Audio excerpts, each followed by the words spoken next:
Hello to you, my cosmic dragon friends. We are back again with another collective reading. So my guides told me that I needed to do a reading about this next probably 16-year period, because Pluto has just moved into Aquarius, I think on the 20th of November 2024. Now this is a long transit, so it doesn't matter if you're catching this in a few years' time, it's still going to be applicable. And you can look back to what your life was like before November 2024 and after and see how it's changed, see it's different. So I got my astrologer's handbook out. This was gifted to me a long time ago when I was a crazy teenager who was desperate to get my hands on any kind of esoteric stuff I could. And this was gifted to me by a good family friend. And I turned to the page where it said Pluto in Aquarius, and it says that the last time Pluto was in Aquarius was 1777 to 1799. So that was quite some time ago. that was a little while. It's a very slow-moving planet. So there we go. Interesting. But what it had to say about it, obviously I don't know if there's been other periods since then, because I'm not an astrologer, but this book was published in... it's quite old. Oh, it's my birthday. Look at that. 1997. I got this for my birthday. Brilliant book. It's great. Published in 1973. So, Aquarius is the sign of group activity, intuitive mental development, science, and humanitarianism. The period in which Pluto was in Aquarius witnessed the American Revolutionary War and saw the formulation of the United States Constitution and Bill of Rights and the presidency of Thomas Jefferson. The United States had its real birth as a democratic nation, being the first to demonstrate that rule by the people in a well-organised democracy was possible. This period also marked the French Revolution, the major European experiment in political freedom, representing the revolt of the common people, ruled by Aquarius, against outmoded dictatorial forms of government.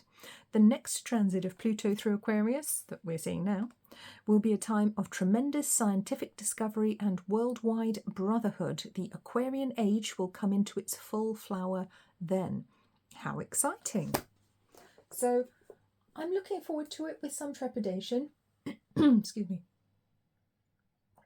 So it's been a strange time for me because, as you may know, when Pluto was in Capricorn, it was adversely or perhaps just strongly affecting all of the cardinal signs. So the cardinal signs in astrology are Aries, Cancer, Capricorn, and there's another one, I forget. But basically there are 4 cardinal signs.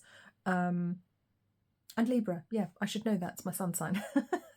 So I have a Libra sun and a Cancer moon. So I really felt that. That was tough for me. But now it's moving out of a cardinal sign and into a fixed sign instead, which is Aquarius. Now, unfortunately for me, Aquarius is my rising sign, so I'm not out of the woods yet. But I can still feel the energy shift. I can feel that things are changing. I've been watching them change past couple of years in my life. And certainly for me personally, since 2008, it's been a very interesting time, shall we say. I've been through a lot of changes, a lot of growth within myself, a lot of clawing my way through things, fighting demons. So it's been a tough time. But what my guides told me to do today was to bring out these 2 decks. Now, these 2 together form the Tarot of Light and Shadow.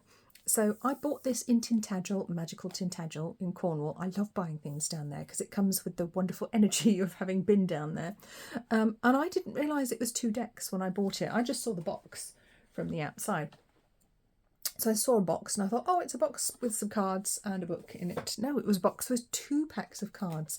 So this is the shadow deck and this is the light deck. So I wanted to look at the shadow and light aspects of what's coming up here in this new cycle, I guess. I was going to say era, and then I thought, no, that's a bit dramatic because it's only going to be like 16 odd years or so. It's not an era that we're moving into, although it is harking the beginning of a new era. So we're moving more and more into the age of Aquarius as time moves on. So this is an important time. So, oops. All right. The Three of Serpents wants to come out. So this is the shadow deck. Let's look at the shadow cards first of all. And serpents in this deck is pentacles, and I really love how they're little skeleton snakes. They're cute. I actually really resonate with this deck, although it is some of the images are a little bit dark, and I'm not generally a dark person when it comes to imagery, although I do have a lovely rose quartz skull here. This is not a dark skull. This is a very positive, beautiful energy. Okay. Page of Serpents, lots of snakes coming out. The Chariot, but the Shadow Chariot. The Two of Swords. The Moon. And the Knight of Cups. I like how he's throwing the cup behind him like, ah, fuck it, I don't need that. Oh dear. Okay. And let's get our light cards as well, and let's take a look, see what we can find out about what's coming up for us over the next couple of decades, I guess. This is a big one, guys. This is a big reading. I don't normally read this far into the future, but let's have a look. On the light side, we have the Eight of Cups. Ah, yes. The King of Serpents.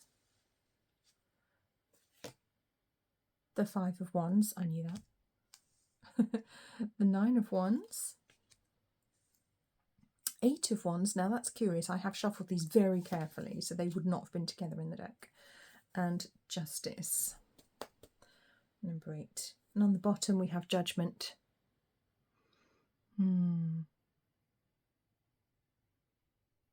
Looks almost like his wings are disintegrating, doesn't it? That's a very dark image, although this is the light side. This is the light deck. I don't know, something about that image just... That's like the death of the phoenix, not the rebirth part. That's the death. That's the bit before the rebirth. That's the messy bit at the end.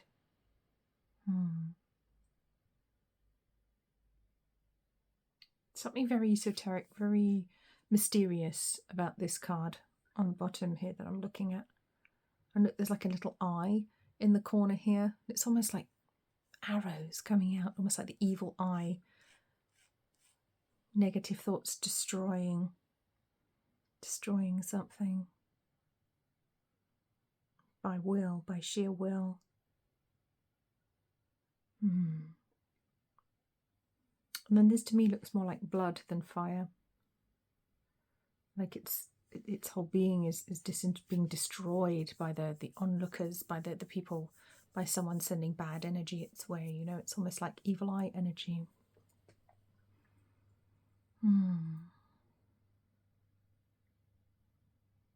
That's curious. Because it looks more like a pelican than a... I was going to say it looks more like a pelican than a phoenix. And the phoenix is, of course, the symbol of Scorpio. Scorpio is ruled by, guess who? Pluto.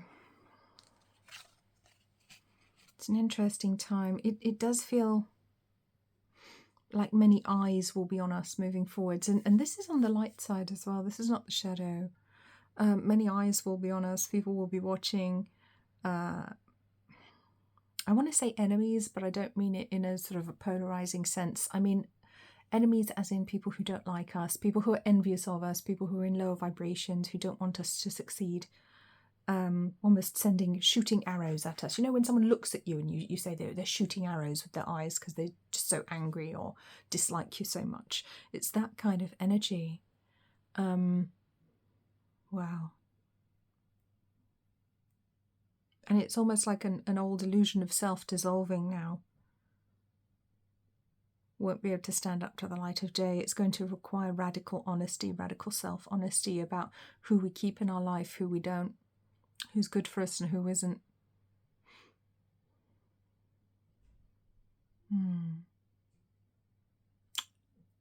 It's an interesting one. Oh, this is going to be darker than I thought it was. You ready, everyone? I hope so. Interesting. I think that's what's going to be brought to light in the eyes of judgment. Who's actually good for you, who belongs to be in your life and who doesn't, who's actually harming you, even if they're pretending to be a friend or an ally, or even if you think it's a person or a situation that's quite neutral in your life, it actually may not be. Or even if you think it's positive, it actually may not be. I think there's going to be a lot of illusions shattered. In other words, I'm getting many illusions shattered. in the cold light of day. Excuse me. Right, my throat chakra messing around, losing my voice. So that tells us something as well. Communication is going to be a key issue that will be highlighted here as well. Good communication, bad communication, whatever it is, we need to get better at it. I'm also very drawn to this crystal here, which is a high vibrational crystal. This is very much on the resonance of the Aquarian age. And I'm feeling, what were the words? I just got some words and they just completely disappeared as soon as I picked up the crystal.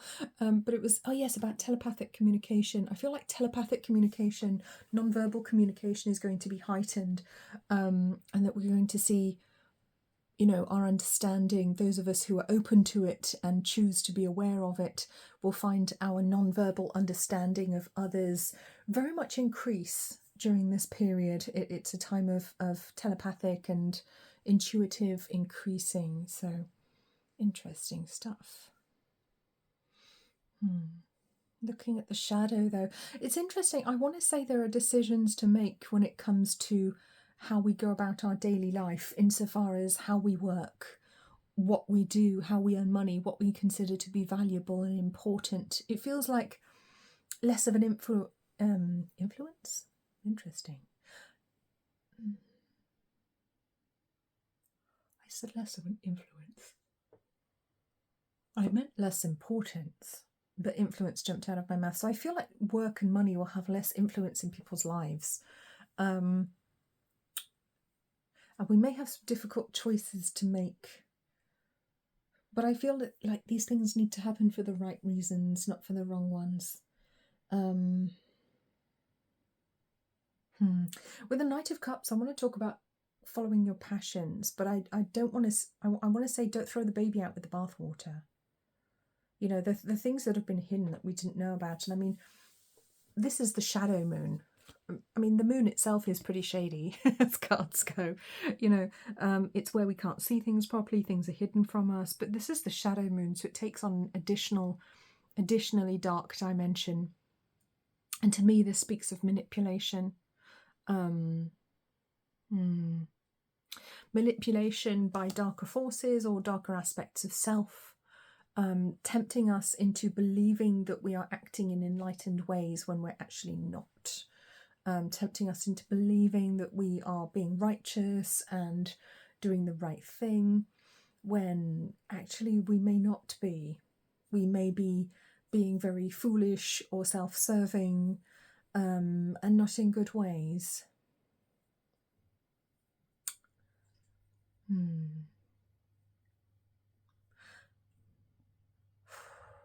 It's strange because when I look at the Page of Serpents, which is the Page of Pentacles, next to the Chariot, and it's like speed and very slow energy.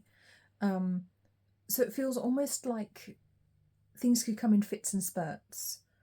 Like opportunities could come in fits and spurts, or civil unrest, for example, could come in fits and spurts. Like suddenly there's lots and then there's none for a couple of years, and then suddenly there's a load more for a few months and then there's none. It's almost like the agitators who don't want us to move into the new energy. They are trying to disrupt things, and they will continue to do that, which is normal. Excuse me, that's to be expected. Nothing to be afraid of, completely normal. There are those who really don't want us to move into a new age of enlightenment because it does not serve their personal best interests, or so they believe. They're actually extremely dark interests. And now, for some reason, I can't stop hiccuping and burping. This is ridiculous. I'm sorry. I'm just going to pause for a second and have some water. So just based on my body's reaction here, I'm going to say we're releasing a lot. We're releasing a lot of control systems, the control grid that was placed around the Earth. I mean, it's practically defunct at this point. Those who would wish to mislead us and to pit us against each other are losing, very, very much losing power, which is why they will continue to try to agitate. But it's almost like almost like every attempt that they make gets shorter and shorter lived, because people see through it, more and more people see through it, and people see through it faster. So it's almost like their energy, their dark energy, is petering out now. And we can see things and people for what and who they are a lot more clearly now. And we can move forwards, leaving behind toxic and negative relationships with the Eight of Cups, which is about moving on from things that no longer serve us. I really like how on this card you've got 5 cups that match and then another 3. So it brings in the energy of the 5 and the 3 as well. So it brings in the energy of celebration, but also disappointment. So I feel like we're walking away from instant gratification, or from wanting instant gratification all the time, from wanting things quickly rather than, you know, going the distance. I feel like people could be working on relationships. They could be trying to understand where they've gone wrong in the past. Maybe they gave up on relationships too quickly, and moved towards instant gratification of what seemed to be happier, or grass looked greener over there. There is the opposite, of course, with the 9 of Wands, where we stayed too long in relationships that were toxic, trying to make them work, and for different reasons, but for equally unhelpful ones. So it's bringing together the slow and the fast. Oh, there it is. There it is, bringing together the very slow and the very hasty. And the very slow is just too slow and lumbering, dragging things out, not moving when we should move, where our body gets stiff, where we feel tired, we might get overweight, our health might suffer. And then the too quick, the too hasty, where we jump around, there's no stability, we might feel anxious. Again, it takes a toll on the physical health, everything does. Interesting.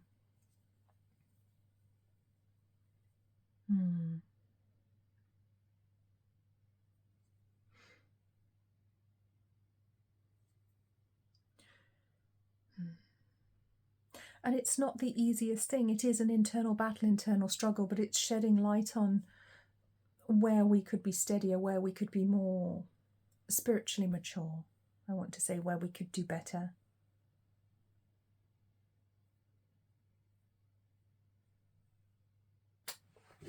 And you know, I was just looking at the 8 of Wands here, and for some reason it just completely stopped me in my tracks.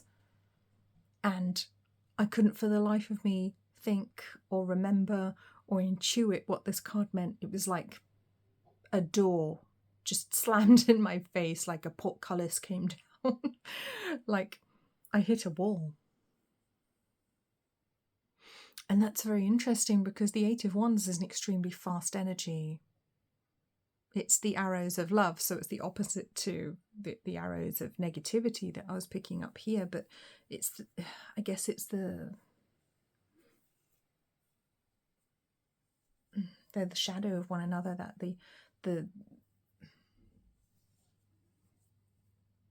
the shooting arrows from the negative eye would be the shadow aspect of the arrows of love.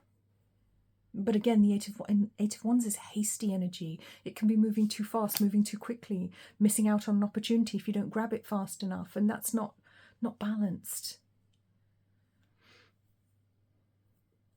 You know, it can be something that comes in fast and goes out fast as well, you know, here for a good time, not a long time. And there's a place for that, but it's also can be so disappointing. And it's that sense of disappointment that we're trying to grow beyond. It's finding that balance with the Justice card, which is all about balance. And it actually has a scale on here as well. It is about finding balance between going too slowly, going too fast, being too hasty, being too fearful. Finding a natural rhythm, which is something humanity, for the most part, hasn't been in touch with for a long time, because we haven't been allowed to. We haven't been allowed to be in our touch with our natural rhythms. We were told you have to go to work 5 days a week, and then you've got 2 days off to try and do all your shopping, all your cleaning, all your activities, all your socialising. Good luck with that.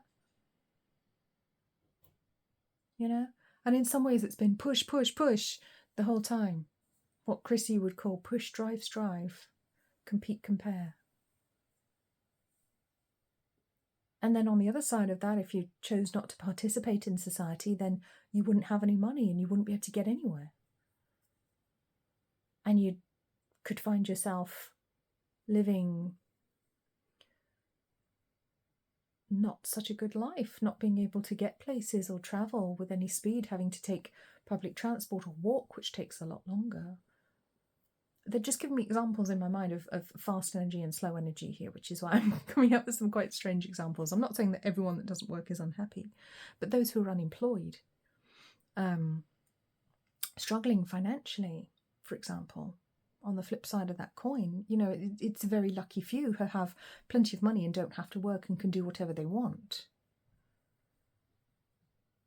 There's a rare few. They call themselves elites, and they choose to sit on top of other people in order to take them for everything they can. And that is the imbalance that is being redressed. Balance being found within us. And it won't be about struggling or striving or taking things from these people, because that simply won't be necessary. As we grow and evolve spiritually, it won't be necessary. The balance will naturally be found. Of course, there'll be obstacles with the Five of Wands. That is the tricky energy. It's going to take a while to find our balance. It's like when you're learning to juggle. One of the decks I have, the Five of Wands, is someone juggling with 5 wands.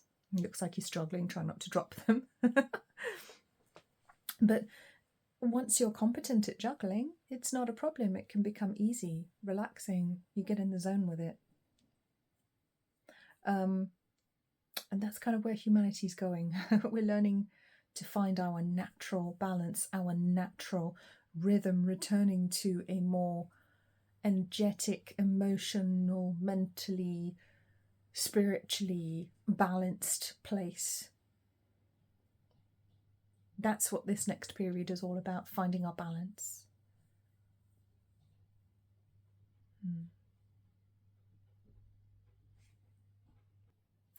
And I could just hear banging, and I was wondering what it was. And of course, it's Bedford's fish. He has a battery-powered fish you charge up, and it flops around, and he loves it. And if you've seen on his channel, he really enjoys playing with it. And if you hear any banging, rhythmic banging, it's not drumming, it's Bedford and his fish. He may yet join us. That's to be seen. Whoa, so there's some big themes there. Big themes of change. Sorting out our balance. And it's more than just the work-life balance, although it may show up in our lives as that. And I've said for a long time, you know, employers are very unfair to their staff when they say, oh, you are responsible for balancing your life. You know, work-life balance is your responsibility. But how, if I work 5 days a week and I have 2 days off, how do I balance 5 and 2?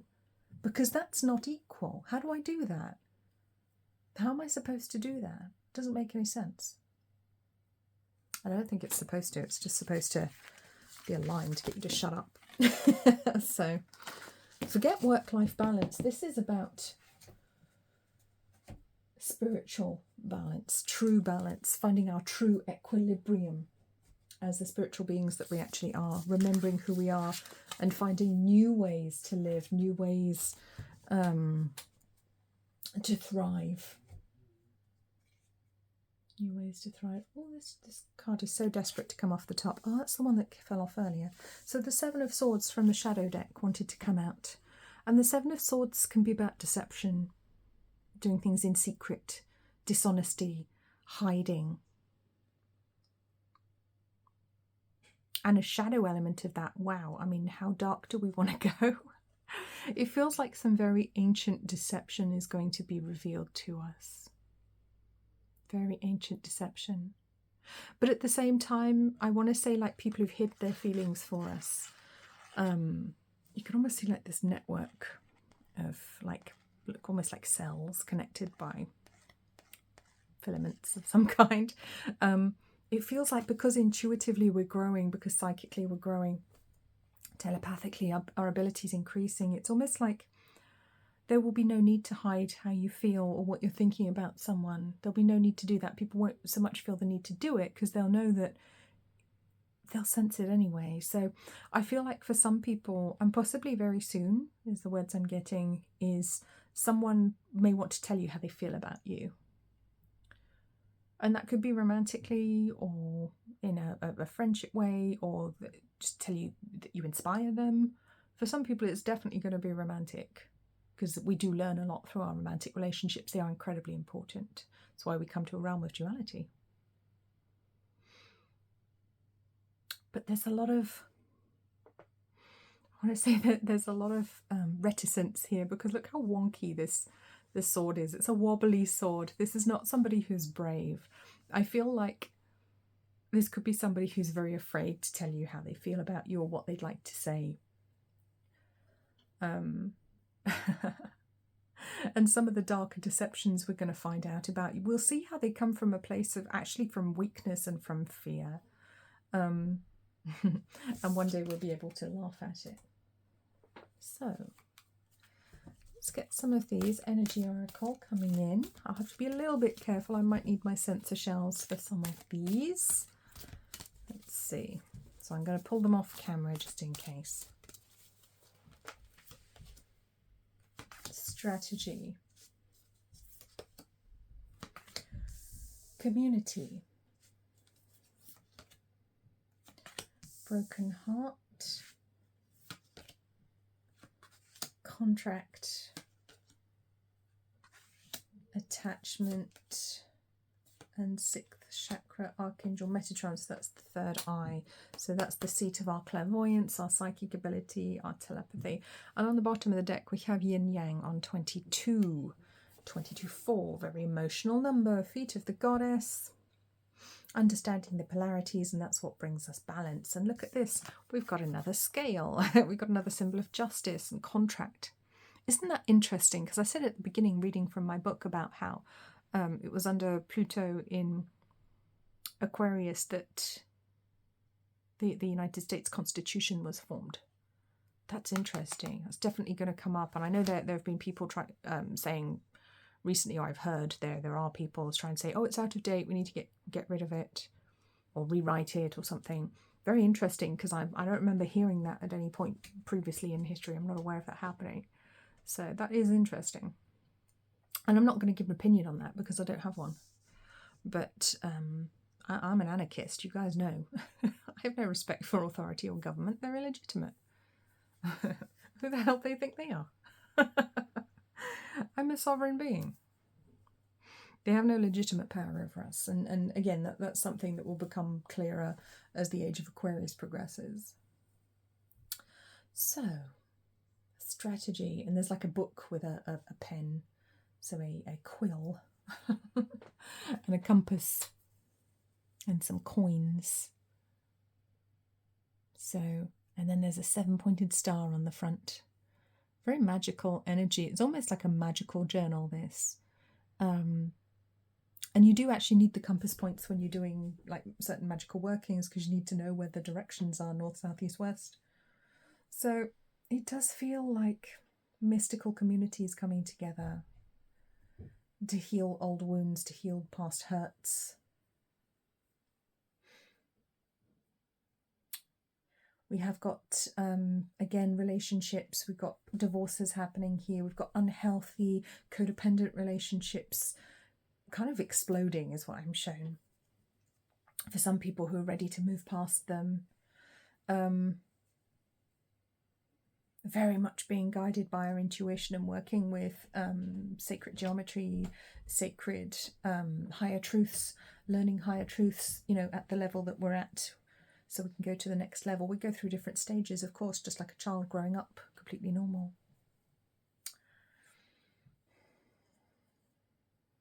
Attachment, releasing attachments.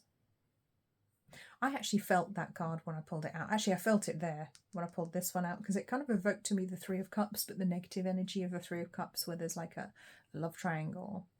And I felt pain from romantic situations, difficult situations where either you can't be with the person you want to be, or, you know, unrequited love, or impossible, well, situations that seem impossible, but they're not. And balance coming to our hearts, balance coming to our relationships. Balance being promised if we can let go of attachment, if we can let go of clinging. Whew, if we can take a deep breath and trust in our own magic, trust in our own ability to co-create with the universe. To trust that there is enough, that we won't go without.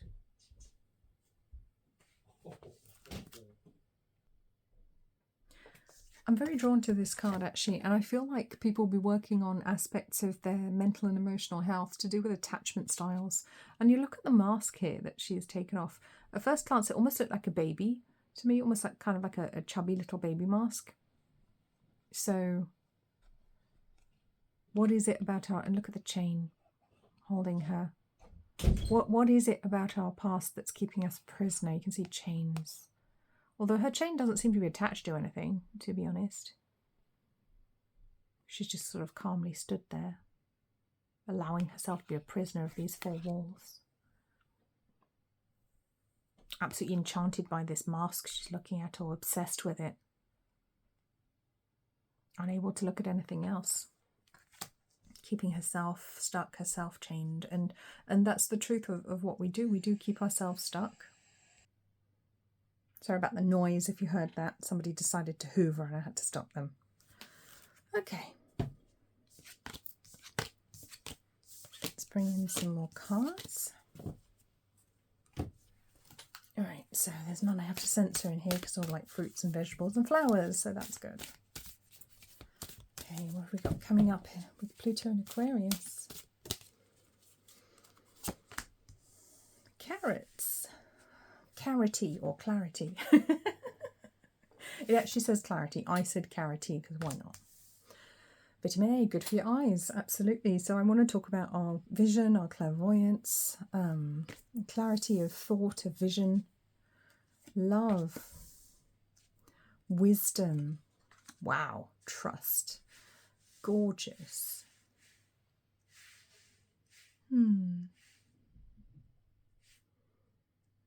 Love this. That's the outcome, I think. So we've looked at some of the more challenging and difficult aspects, but these are the positives. So clarity, love, wisdom, trust, all this good stuff coming in, fertility. Interestingly, these were the cards that I pulled in another reading today. And I've shuffled these really well, so there's no reason for them to be coming out together again. It's a fertile time. We have options. We have an opportunity to make real changes in our life, to grow, to learn, to trust in our intuition. So look at the eye on the trust card here, to trust in our psychic ability, to trust in our third eye, to allow that vision, that sight to guide us rather than our five senses that can be very limited. So wisdom. Yeah, again, there's a book, there's a journal on here, so it could be about writing down your own wisdom, writing down your own book of wisdom, studying books of wisdom.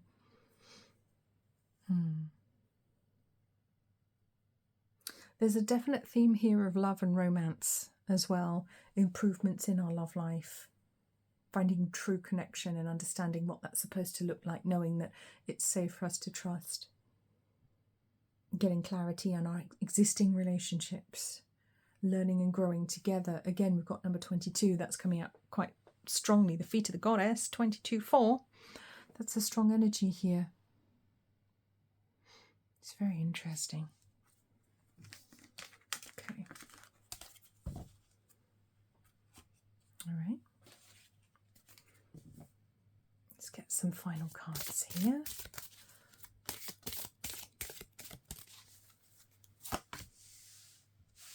Build a fairy house. There is magic everywhere on number 9. It's interesting because there was a 7-pointed star on that journal on the card from the energy, excuse me, the energy oracle, and that's a fairy star, the 7-pointed star. 15, woo! My voice is heard in the world. And 27, send a letter to the universe. The world loves me. Beautiful. It does feel very much like a time where we understand that we can genuinely co-create with the universe, that our prayers are heard and answered, but we will see more and more evidence of it, more and more proof that is actually happening. So we got the wishing tree and the frying broom. Oh God. The flying broom. So with the wishing tree, my wishes grow big like a tree. Yes. Beautiful. It's going to be a time of enhanced manifestation, spiritual growth, enhanced ability to manipulate the elements, and I mean that in the magician sense, not in a manipulative negative sense. I mean that in a positive one. Although some people may fall more into the negative aspects of that, trying to control others, subvert others' free will, which is not permitted under universal law. And flying broom, I can let go of my mistakes. So I want to say it is safe for you. It is safe for you to put yourself out there, to experiment, I would say, to learn how to co-create with the universe more effectively, to learn how to recognize when your guides are guiding you, speaking to you more and more and more and more, because they're doing it all the time, and sometimes we only notice it occasionally. You know, we don't necessarily hear and notice, and we're not always tapped and tuned into it. And I feel like this coming together of higher aspects of self, so that we are more and more in tune, shall we say. Seeing the magic everywhere, seeing that everything is spiritual, understanding that every prayer is heard, your voice is always heard, the universe always hears you. And it always responds. We just don't always realise. We don't always see it, sometimes we block it. And bake magic cookies. I can give good things to myself and others. So it's not just about give to everyone else, and it's not just about take for ourselves. It's that balance, that divine retribution of give and take. And it's beautiful. It's not a negative. It's not a zero-sum gain. There is enough for everyone. There really is. And this is a lesson that humanity needs to learn quite quickly. Our resources are not limited. The universe is not limited. Energy is not limited. How could it possibly be? We can misuse them, and we can create shortages by our beliefs and our misuse, but they are artificial. So again, that's going to be a challenge for humanity to learn about. Moving forwards. Let's get some charms.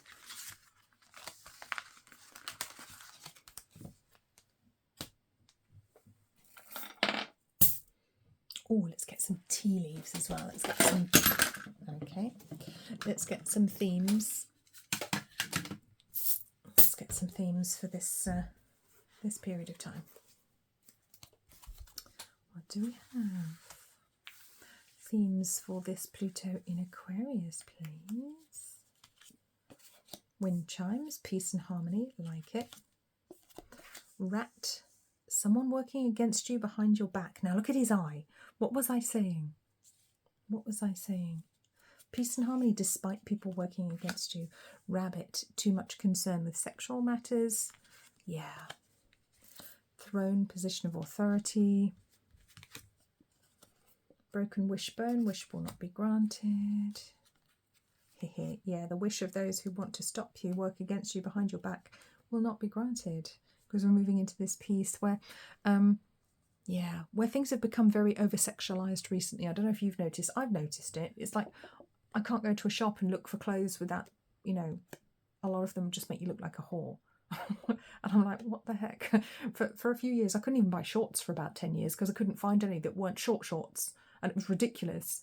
And I commented on it many times saying, what is going on here? Why is everything either see-through or ridiculously short or ridiculously revealing? Can't I just buy normal clothes anymore? It was quite strange. And it was noticeable to me. And it was noticeable that it was kind of leaking into children's clothes, girls' clothes in particular. And I found that very troubling.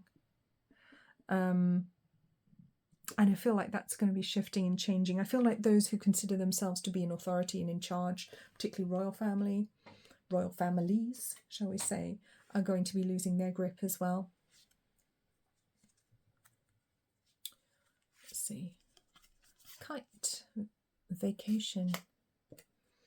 Fair man, dealings or relationship with a man with blonde, grey or white hair. That could be a specific message. That could be you.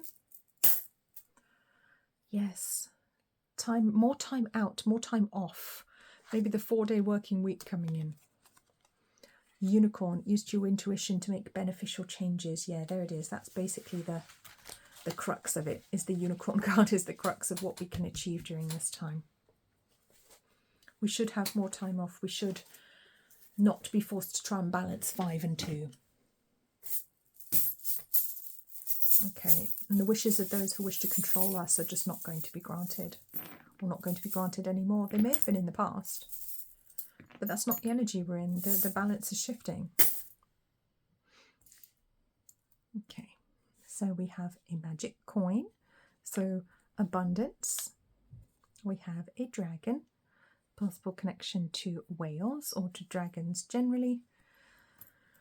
Very esoteric energy comes through with dragons. I love this one. This is a little cat on a branch in front of a full moon with a couple of stars. Isn't that cute? Adorable. I love this one. Very magical connection to cats and nighttime and spells as well, magic. And I want to say a connection to Saturn as well. We have a tree. Beautiful. Reforestation happening. Oh, look, we've got these summer birds like swallows. Are they swallows? I think they are. Okay. That's very joyful energy, the swallows, and it's lovely to see, and it's indicative of a healthy atmosphere, of good weather, positivity. I see improvements possibly with the weather. Oh, the pink cat. That's very cute. That looks like a cat I would have drawn when I was little. I would have been told off that it wasn't realistic enough. And how dare I draw cartoons? And that was stupid. So if you told you weren't allowed to do something when you were younger, or that it wasn't good, or it was stupid, I think you'll be overcoming that. Stepping out into your own. We have a rocking horse. And it feels like those who refuse to move into the new energy are going to find themselves very stuck. So yeah, a rocking horse, like a rocking chair, gives you something to do, but you don't get anywhere. It might look like a horse, but you don't advance. You can rock backwards and forwards all you want, but you're not going anywhere. And that's what we're going to find with people stuck in the old negative authoritarian energies. They're just going to be very stuck in their ways and moving further and further and further away from those of us who want to move forwards energetically, who are growing and learning our lessons.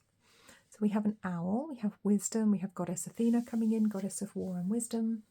And I want to say wisdom in war as well, and not unnecessarily going to war. I feel more wisdom coming in, more advocates coming through to prevent unnecessary wars, wars of conquest, wars of convenience, wars that just generate money or allow people to grab land or resources. Really pulling back on that now, really pulling the curtain back so that people can see what's happening and to remove their support to prevent that happening.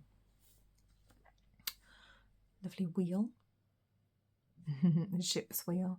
So really, we're really steering the boat now. It feels like the collective people really steering the boat from their own will, from their own wisdom, rather than allowing others to, I keep getting the French word for steering, which is diriger, so that might be relevant to some people, rather than those in power hoodwinking us into collectively manifesting the reality that they want, or propagandizing us or lying to us. Just like, it's not going to work anymore. And it doesn't matter what flag people stand under or what name they stand under. They're still manipulating others, and that's never going to work. So we've got this little frog here. And amphibians are interesting because they are about metamorphosis and also about being able to exist in more than one medium. So they exist in water and they exist in the air. And I think this is about us learning how to exist within the spiritual world and within the physical world at the same time. Now this one I find curious because it's kind of like a hippie flower, but it's also like the five-pointed star, like the pentagram, but it's a much softer, gentler representation of the five energies. And I think people coming to greater levels of understanding and it becoming a lot more mainstream. And it has been happening. I mean, I've watched it happen over the past 20 years, the ancient knowledge, the esoteric knowledge, the spiritual knowledge, the wisdom being passed down in modern ways, in ways that are easier for people to understand, clearer for people to understand, because there is more and more demand for that moving forwards, and there will continue to be as well, which would be great for my channel. But a mainstream, modern, updated version of ancient and universal truths, I think, which is really nice. It's really nice to see. And there's the pentagram we were talking about. And another little owl. So lots of wisdom, lots of study, lots of spiritual learning happening during this period. It's going to be very interesting. Hand of Hamza, the six-pointed star. King Solomon comes to mind here as well. Again, ancient truths starting to be interpreted in modern language, in modern ways, so they make more sense to us and we understand things a lot better. The spiritual education of mankind takes a step up or two. And then we have the Eiffel Tower, so we could have a link to Paris, to France, also to Tokyo, because there's a Eiffel Tower there. The Eiffel Tower is interesting because it's much bigger than you think it's going to be when you get right up to it. I remember I was like, oh, well, that's bigger than I expected. So understanding true importance and true proportions of things, realizing what is really big and important and what's actually not. And that could be a bit of a surprise for some people as well. Readjusting our perceptions. Yeah, readjusting our perceptions, but in a good way, so we see things more clearly, and shedding light on that which has been hidden, and those who wish the wider humanity, you know, the wider community of humans at large ill, because some people do. Psychopaths are a real thing, people. Sociopaths are a real thing. Okay, unfortunately, it's the case, and they highlight the collective shadow. And if we ignore them or try to pretend that they don't exist, we don't do anyone any favours. Just turn around, my little dragon ring wants to be turned around. So, my dragon friends, I hope that was helpful. I hope that was useful. I hope that resonated for some of you. Please remember to leave me a comment. Let me know what you think. Let me know what you're sensing, what's coming up in this period of Pluto in Aquarius. It's going to be an interesting one for sure, because Pluto, god of the underworld, Hades, god of Tartarus, the underworld, in the Greek pantheon. He's not the devil. He is there to mind people on the other side. And on the other side, you will be confronted with what you've done in your lifetime, good or bad. He is there to hold up the mirror. And that mirror can be very, very painful or very pleasurable. It can be a wonderful mirror. So, I think that's a consideration. Like, if you were to die tomorrow, what kind of mirror would you be looking at? What would your mirror look like? I know we'd all like to think, oh, mine'd be lovely, mine'd be perfect. Would it though? Would it? Interesting.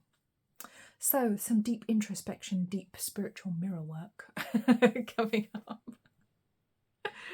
I'm also drawn to like obsidian mirrors. You know, you can get like black crystal mirrors as well for a certain type of scrying for some people. Because our psychic abilities will be heightened, they will be growing. So, if that's something that appeals to you, just remember to make sure you're doing things for the right reasons. Okay. That went deep. Deeper than I was expecting. You can hear my voice kind of starts to go a bit woo, because I'm going off into this energy on a little trip all by myself, little journey. Should we take a mermaid? Go on then. I know I said I was ending the video. I lied, clearly. You guys know better than to click off before the end of the video. Let's get a mermaid. Mermaid card. I'm very drawn to the mermaid energy at the moment, so. Oops. There we go. Okay, let's just get one last card. One last message.